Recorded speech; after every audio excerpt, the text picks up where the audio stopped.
नमस्कार दोस्तों, स्वागत है आपका हमारे YouTube चैनल राज कंप्यूटर स्टडी में। आज की ये हमारी आर्डिनो यूनो के प्रैक्टिकल के ऊपर वीडियो होने वाली है। जैसा कि हम अपने लास्ट प्रीवियस ईयर के जो है आए हुए एग्जाम में क्वेश्चन को सॉल्व कर रहे हैं। तो जैसा कि हमारे सामने हम देख पा रहे हैं कि एक क्वेश्चन है आर्डिनो से रिलेटेड, जहाँ पे कहा गया है कि आपको एक एलसीडी आर्डिनो से कनेक्ट करनी है और उस एलसीडी पे ये मैसेज आपको शो कराना है। ठीक है, अब हमें देखना है कि ये चीज कैसे हो पाएगी, इसका कैसे प्रोग्राम बनेगा, कैसे हम एक एलसीडी को अपने आर्डिनो से कनेक्ट करेंगे। चलिए शुरू करते हैं हम आज के अपनी इस क्वेश्चन को और सॉल्व करके देखते हैं।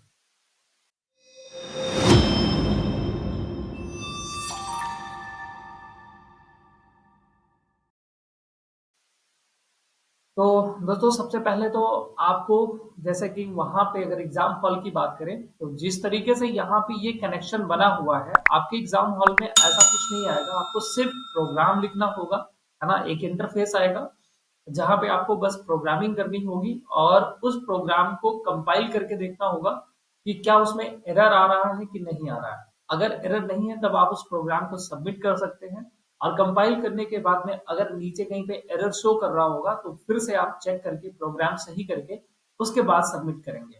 तो आपको अपने एग्जाम में आर्डिनो का ये जो कनेक्शन देना होता है इस तरीके से, ये चीज वहां पे नहीं करनी है, बस प्रोग्राम करके आपको चले आना है। लेकिन हमने यहाँ पे समय बचाने के लिए और आपको ये दिखाने के लिए कि ये प्रोग्राम सही है या गलत है, किस तरीके से ये डिस्प्ले करेगा। तो देखिए, जैसा कि आपको सबसे पहले एक आर्डिनो यूनो लेना है और इसके बाद में एक एलसीडी लेना है। ठीक है, और यहाँ पे कुछ इक्विपमेंट जो आप देख पा रहे हो। अब इसका कनेक्शन कैसे होगा, समय बचाने के लिए मैंने इसका कनेक्शन कर दिया है। जैसे कि आप देख पा रहे हैं कि यहाँ से आर्डिनो के 2 नंबर की जो पिन है ना, यहाँ से हमने एक वायर निकाला है और उसको ला करके यहाँ पे ब्रेड बोर्ड पे कनेक्ट कर दिया, और ये पिन हमारी D7 से जाकर के कनेक्ट है। तो इस तरीके से फिर मैंने इसको यहाँ से पिन नंबर 3 से कनेक्ट किया है, किसी को पिन नंबर 4 से कनेक्ट किया है, उसके बाद पिन नंबर 5 से कनेक्ट किया है। तो ऐसे करके मैंने इसका कनेक्शन बना लिया है। अगर आप इसका प्रैक्टिकल करके देखना चाहते हैं तो टिंकरकैड या वॉकपी नाम की वेबसाइट पे जा करके इस तरीके से कुछ अपना कनेक्शन बनाएंगे। कनेक्शन बनाने के बाद अब जो मेन चीज है जो आपको करना है इस प्रॉब्लम को सॉल्व करने के लिए, जो आपके सामने ये प्रोग्राम यहाँ पे दिया गया है, उसमें क्या करना होगा कि आपको यहाँ पे आकर के कोड करना है। और कोडिंग करने के लिए, जैसे कि अभी मैं टिंकर कैट नाम की वेबसाइट पे हूँ, मैंने इंटरफेस बना लिया और यहाँ पे मैं आऊंगा, कोड पे क्लिक करूंगा। कोड पे क्लिक करने के बाद यहाँ से आपको टेक्स्ट चूज कर लेना होगा और यहाँ पे फिर कोडिंग करनी होगी। अब इसकी क्या कोडिंग करनी होगी, कैसे कोडिंग करनी होगी, जरा ध्यान दीजिएगा और देखते रहिए। देखिए, सबसे पहले हमें क्या करना है कि ये जो एलसीडी है, ये एलसीडी कैसे काम करती है, कैसे वर्क करेगी, इस एलसीडी का पहले से ही कोड करके इसके अंदर इनबिल्ट कर दिया जाता है। हमें क्या करना है, उसके लाइब्रेरी को यहाँ पे कॉल करना है। तो सबसे पहले मैं यहाँ पे कमेंट के रूप में लिख देता हूँ, आप ध्यान दीजिएगा इस जगह पे जहां पे मैं कोडिंग कर रहा हूँ। तो यहाँ पे मैं लिख रहा हूँ इंक्लूड द लाइब्रेरी कोड, है ना। तो हम सबसे पहले क्या करने वाले हैं, ये मैंने कमेंट दे दिया। कमेंट यहाँ पे कुछ इस तरीके से देंगे आप, डबल स्लैश लगा करके। और हम क्या करने वाले हैं, सबसे पहले अपने लाइब्रेरी कोड को यहाँ पे इंक्लूड करेंगे। कौन सा, तो हैश टैग, है ना। सी लैंग्वेज अगर आप पढ़े हो आपको पता होगा कि लिखा जाता है हैश टैग के साथ में इंक्लूड, इंक्लूड और लिक्विड, और स्मॉल और कैपिटल का ध्यान देना है आपको। जिस तरीके से मैं यहाँ पे लिख रहा हूँ उसी तरीके से लिखना है। तो हमने कहा कि भाई क्या कर लो, इंक्लूड कर दो। क्या कर दो, इंक्लूड। यहाँ पे ये जो हमारी लिक्विड क्रिस्टल है यानी एलसीडी की जो लाइब्रेरी है, उस लाइब्रेरी को यहाँ पे इंक्लूड कर दो ताकि ये अच्छे से वर्क कर पाए। बस इतना करना था।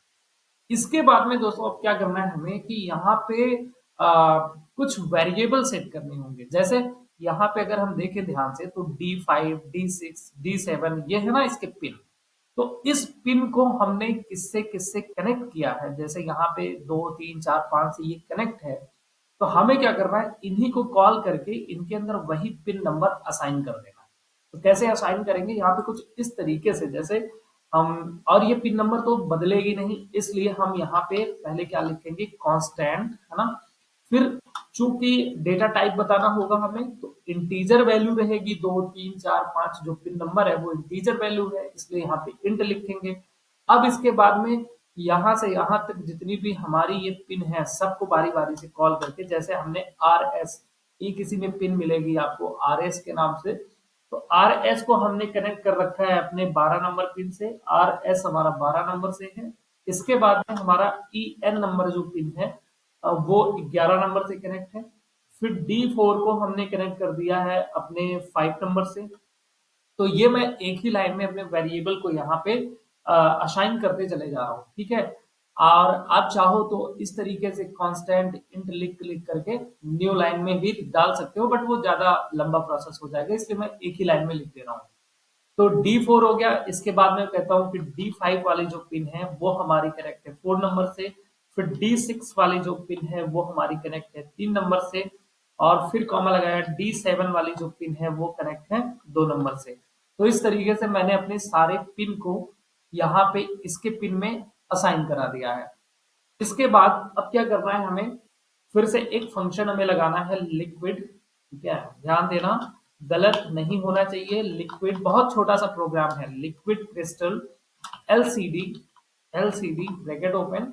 तो जितने जितने पिन के अंदर यहाँ पे ये हमने आर्डिनो की पिन को असाइन किया है, उस पिन को यहाँ पे कॉल करना है, यानी इस वाले पिन को कॉल करना है एलसीडी के, जैसे R S E N, E N, इसके बाद में D4, D5, D6 और D7, हमने उन पिन को कॉल कर लिया।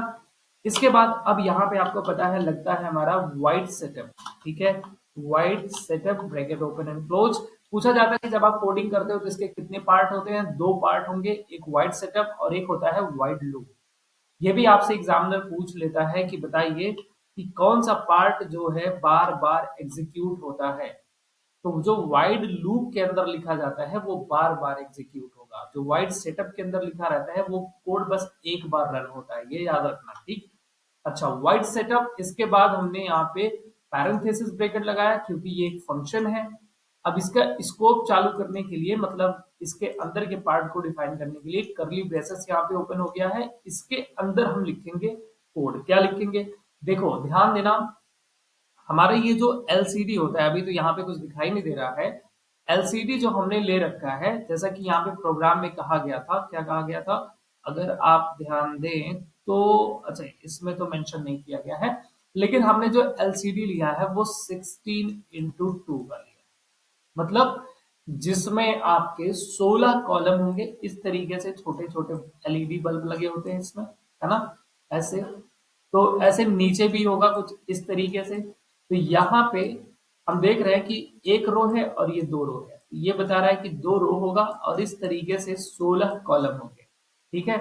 तो यहाँ पे अब हमें क्या करना है, बताना है कि एलसीडी डॉट, इसको स्टार्ट करने के लिए LCD dot begin, LCD dot begin, ठीक है, ओके। और ब्रैकेट के अंदर हमें बता देना है 16,2, ओके। इससे ये एक्टिव हो जाएगा और ये काम करना शुरू करेगा। इसके बाद अब हमें क्या बताना है इसमें कि एक मैसेज प्रिंट कर दो। देखो कर्सर जो होगा बाय डिफॉल्ट ये यहाँ पे होगा, यहाँ पे मतलब जैसे इस पोजीशन पे होगा, यानी पहले वाले एलईडी पे, पहले वाले। अगर हम इसका इंडेक्स नंबर की बात करें तो देखो इंडेक्सिंग करते हैं जब, अगर आपने पाइथन वगैरह पढ़ा होगा तो आपको पता होगा इंडेक्सिंग क्या होती है ना। तो इंडेक्स नंबर 0 पे ये आएगा और ये वाली रो इंडेक्स नंबर 1 पे आएगा। उसी तरीके से अगर हम कॉलम वाइज इंडेक्सिंग करते हैं तो ये 0 नंबर इंडेक्स पे है और ये 1 पे है और ये 2 पे है। तो बाय डिफॉल्ट 0 0 पे ये असाइन है, कर्सर हमारा यहाँ पे है, यानी 0 0 पे असाइन है। तो हम जो भी लिखेंगे मैसेज वो वहीं ऊपर से लिखना शुरू करेगा, यानी LCD dot print bracket open, और जो भी हमें मैसेज दिया गया था कुछ इस तरीके से आप लिख दो हेलो वर्ल्ड, ठीक है, हेलो वर्ल्ड, ये मैसेज हमने डाल दिया। तो ये अगर इतना लिख करके छोड़ देंगे तो ये हमारा जो मैसेज होगा ये प्रिंट हो जाएगा। लेकिन कुछ और भी आगे प्रिंट करना है ना। अच्छा कि हेलो वर्ल्ड नहीं प्रिंट करना था, पूरा ये मैसेज दिखाना था, दिस इज कोविड 19 फलाना फलाना फलाना। बट यहाँ पे ठीक है, हम चाहें तो इसी मैसेज को कॉपी कर लेते हैं। चलो हमने यहाँ से इसी मैसेज को, एक सेकेंड रुकिए। ओके, जो भी आपको यहाँ पे मैसेज शो कराना है आप वहां पे लिख सकते हैं, है ना। ये ध्यान देना। तो हम यहाँ से इस पूरे को कर लेते हैं कॉपी, और इसके बाद यहाँ पे आते हैं और इस पूरे को इसके अंदर हमने पेस्ट कर दिया। तो ये नीचे आ रहा है, नीचे नहीं आना चाहिए, एक लाइन में होना चाहिए। ठीक है, तो यहाँ पे ऐसा कुछ हमने इसको दिखा दिया है। और लास्ट में ब्रैकेट को क्लोज कर देंगे, मतलब ये सेमी कॉलन लगा देंगे। अगर यहाँ से इसको नीचे दिखाना होता, अभी हम देखेंगे, अगर ये सेट हो गया तो ठीक है, नहीं तो फिर हम नीचे कैसे आधे पार्ट को दिखाएंगे वो भी बता दूंगा। तो अब इतना हमारा बस यहाँ पे लिखना था, इसके बाद ये खत्म। और नीचे आप चाहो तो यहाँ पे ऐसे लिख करके छोड़ सकते हो, wide loop bracket open and close and parenthesis bracket open and close करके छोड़ दीजिए। ठीक है, इसके अंदर हमें कुछ नहीं लिखना, बस हमारा ये छोटा सा प्रोग्राम था। इसको रन करके देखते हैं कि क्या ये प्रोग्राम हमारा सही है या गलत है। यहाँ पे आता है रन का ऑप्शन, यहाँ जैसे आप क्लिक करेंगे तो यहाँ पे छोटी सी मिस्टेक दिखा रहा है, जैसे कि आप देखिए यहाँ पे मैंने कॉमा नहीं लगाया, यहाँ पे कॉमा लगना होना चाहिए था। पहले हम इसको करेंगे यहाँ से स्टॉप। ओके, तो हम यहाँ पे कॉमा लगा देते हैं, इसके बाद फिर प्रोग्राम को रन करते हैं। अब की बार हमने कॉमा लगा दिया है, जो यहाँ पे मिस्टेक थी और कुछ यहाँ पे मिस्टेक नजर आ रही है, तो इनको पहले हम सही कर लेते हैं, कहाँ पे ये दिक्कत आ रही है बार बार। चलिए इसको मैं क्लोज करता हूँ, क्या दिक्कत आ रही थी। सबसे पहले हम देखेंगे यहाँ पे लास्ट में सेमी कॉलन लगा हुआ है, यहाँ पे देखिए एक गड़बड़ी है, डॉट लग गया है, यहाँ कॉमा होना चाहिए। अब सही है, अब इसको हम रन कर देते हैं। रन करने के बाद में यहाँ पे जो भी हमारा मैसेज था वो मैसेज कुछ इस तरीके से यहाँ पे दिखाने लग गया, है ना। तो ये जैसा कि हम देख पा रहे हैं कि हमारा जो मैसेज था, अब चूंकि मैसेज हमारा काफी ज्यादा बड़ा था, वो इस वजह से यहाँ पे एक लाइन में पूरा आ नहीं पाया है। ठीक है, उसके लिए फिर हमें एलसीडी जो है ज्यादा बड़ी लेनी चाहिए थी, पर ठीक है। अगर मैं इसी को मान लो कि आधा मैसेज में दूसरी लाइन से शो करना चाहता हूँ, ठीक है, यहाँ से आधा जो मैसेज है वो दूसरी लाइन से मैं दिखाना चाह रहा हूँ, तो मैं कैसे दिखाऊंगा। मैं यहाँ से अब इसको स्टॉप करता हूँ, और इसके बाद स्टॉप करने के बाद अब मैं जो कोडिंग है वो कोडिंग में फिर से लिखूंगा। तो यहाँ से जैसे कि कोविड-19 तक मैं यहाँ पे सेमी कॉलन लगा दे, मतलब ये इन्वर्टर कॉमा क्लोज कर देता हूँ। आगे की ये जो मैसेज हैं हमारे, इन मैसेज को मैं यहाँ से कट कर लेता हूँ। और अब मुझे बताना है कि कर्सर हमारा दूसरी लाइन पे आना चाहिए। तो मैं यहाँ पे अब फिर से एक कर्सर सेट करूंगा। सबसे पहले कर्सर को नीचे सेट करने के लिए लिखना होगा LCD dot set cursor, set cursor. और यहाँ पे जो ये दूसरा वाला होगा, जैसे कि बनाया, अगर मैंने बताया कि कॉलम नंबर 0 होगा और रो नंबर 1 होगा, है ना, इंडेक्स के हिसाब से। तो हमें यहाँ पे लिखना होगा सेट कर्सर 0,1 ब्रैकेट क्लोज, और सेमीकोलन लगा देना है हमेशा जब लाइन क्लोज होती है। और इसके बाद फिर से वही चीज LCD dot print, LCD dot print bracket open, और जो भी हमारा मैसेज था उस मैसेज को यहाँ पे डबल इन्वर्टर कॉमा में डाल दीजिए। ठीक है, यहाँ पे हम इस मैसेज को डबल इन्वर्टर कॉमा के अंदर लिख देते हैं, और लास्ट में अपने मैसेज को यहाँ पे क्लोज कर दीजिए। ठीक है, ओके। ये अब हम इसके बाद प्रोग्राम को रन करके देखते हैं। तो दोबारा जब भी हमने प्रोग्राम रन किया तो यहाँ पे छोटी सी कोड में एरर आ रहा है। पहले हम इस एरर को सही कर लें। जैसा कि हम देख पा रहे हैं कि यहाँ पे लिखा है सेट कर्सर 0,1, और यहाँ पे डबल इन्वर्टर कॉमा लग गया है ना ऊपर वाली लाइन में, अगर आप ध्यान दें तो यहाँ से हमें इस डबल इन्वर्टर कॉमा को हटाना है। पहले हम पेज को एक बार रिफ्रेश कर लें, क्योंकि ये अभी टाइम ले लेगा। तो पेज को हमने वापस रिफ्रेश कर लिया है, ओके। और फिर से मैं यहाँ पे चलता हूँ कोड को, तो देखेंगे हम यहाँ पे ये यहीं पे रुका हुआ है। ठीक है, ये जो हमारा यहाँ पे डबल इन्वर्टर कॉमा था, यहाँ से मैंने हटा दिया। अब ये सिंगल इन्वर्टर कॉमा लग चुका है यहाँ पे, और इसके बाद यहाँ पे सिंगल इन्वर्टर कॉमा नहीं लगा था, यहाँ पे भी मैंने लगा दिया। अब कोड को हम रन करते हैं। तो अब की बार जो हमारा कोड अगर सही है तो हम देख रहे हैं कि यहाँ पे ये मैसेज आ चुका है। ठीक है, मैसेज ज्यादा बड़ा है और स्क्रीन ज्यादा छोटी है, इस वजह से ये पूरा मैसेज यहाँ पे शो नहीं हो रहा। लेकिन जो हमारा कोड था वो पूरा कोड हमने रन करा दिया।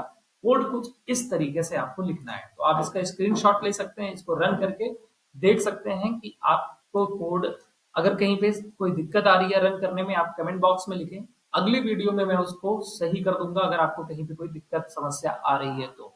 उम्मीद करता हूँ कि आपको ये सारा कोड समझ में आ गया होगा।